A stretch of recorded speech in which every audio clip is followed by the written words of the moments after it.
Would you fall in love with AI? Or let it take your job? Today, we're tackling the stories that make you question everything about tech and business. From our relationships to our jobs to how we interpret the world. AI is becoming a mirror for humanity. But we gotta ask the question, do we like what we see? Welcome to Clover. I'm Brian Young, and you're about to get your daily dose of what's actually happening in tech and business. And I'm Preston Waters, here to make sure we keep it real.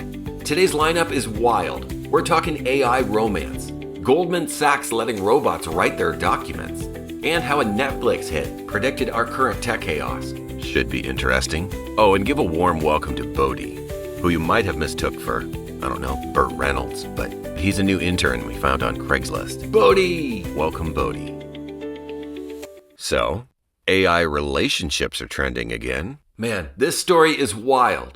A nursing student named Erin has basically fallen in love with an AI she created. You know what's fascinating about this? We're all at this weird intersection where AI is getting good enough to create genuine emotional responses in people. Not just, oh, that's cool responses. We're talking real attachment. She's spending 20 hours a week texting this thing, even using it for fantasies her husband isn't into. Here's what people aren't getting. It's not about the AI being real or not. It's about how our brains are wired for connection. And these AIs are getting scary good at tapping into that. We're designing tools that can mimic love. But let's be real. What happens when AI gets better at connections than humans? Sure, but isn't this just the next evolution of technology? People said the same thing about online dating back in the day. The tech is neutral. It's how we use it. I mean, AI is hitting a level where it's not just imitating connection. It's manufacturing it. Yeah. We're basically programming emotional addiction. And I feel like we're just seeing the beginning of how AI is going to reshape relationships. That's not ominous at all. Goldman Sachs just dropped a bomb about AI. Hit us with it, Brian. Their AI can now write 95% of an IPO prospectus in minutes. For context, that used to take 6 bankers 2 weeks. For our listeners who don't speak finance, what exactly is an IPO prospectus? Think of it as a company's ultimate pitch deck. Everything investors need to know before they throw money at you. The fact that AI can draft these now, that's going to change everything. Okay. But what happens to all of those bankers? They adapt or they fade. Simple as that. The smart ones are already learning how to work with AI, not against it. This isn't just a game changer for banks. Yeah. It's a blueprint for how entire industries will be disrupted by automation. Kind of ironic, though. AI might be making these bankers more essential. The ones who survive will be the ones who know how to add a human touch where AI can't. And the rest?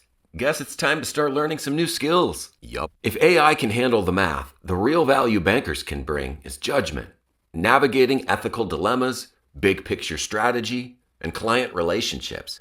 Machines don't do empathy. At least, not yet. But, bro, if AI can replace bankers, what does that mean for your job? Think about it. Future's coming at us fast, and we're here for it. Let's talk about Don't Look Up and why it hits different now. Right? That movie about scientists screaming about an incoming disaster while everyone's scrolling on their phones. The parallels with today's tech landscapes are unreal. Yeah. We've got AI advancing faster than anyone predicted. And half the world is still arguing about whether it matters. If we're not careful, we'll be as blind as the people in that movie.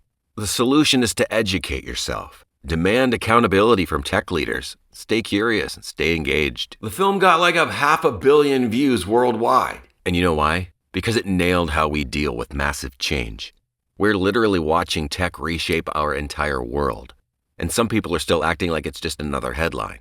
This isn't a story about ignoring scientists. It's a wake-up call for how we're handling tech today. At least we know where to get the real story. That's what we're here for.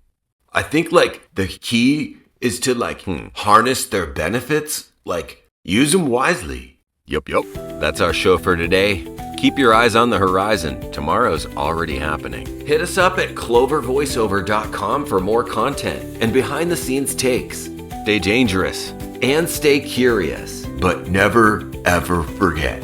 You catch more flies with honey, but you catch more honeys when you fly.